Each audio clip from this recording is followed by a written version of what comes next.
તમે ફેસબુક ચાલુ કરો તો હું આવી જઈશ, યુટ્યુબ ચાલુ કરો તો આવી જઈશ, અને મોબાઈલ નું વોટ્સઅપ ચાલુ કરશો ને તોય હું કોકના સ્ટેટસમાં તો આવી જઈશ. તો એનો મતલબ એવું નહીં કે પેલો સ્ટેટસ મૂકશે એટલે હું જોઉં છું. હું મુકાવું છું ને તાર કોક મૂકીએ પછી. હા શું ખોટું? એટલે તમે એવો અહંકાર કરતા હું મારીને રોજ સ્ટેટસ મૂકું છું, નહીં હું મુકાવડાવું. તો આવો ડગલે ને પગલે આવી સંભાળ કોણ રાખે? કહો, તમારી માં હોય એ જ રાખે.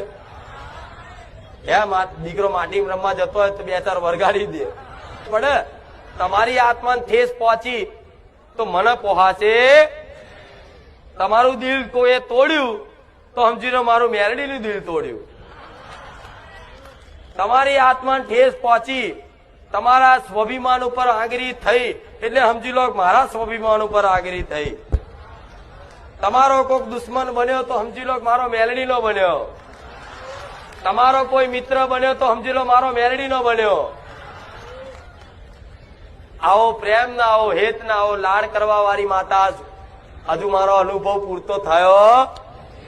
એટલે વાતો સારી લાગે છે, ખાલી વાતો અમલ કરી જોજો. પછી મારા વખાણ કરવા માટે તમારા શબ્દો પાછા પડશે. નહીં કરી શકો મારા વખાણ, નહીં બોલી શકો. તમારે બોલવા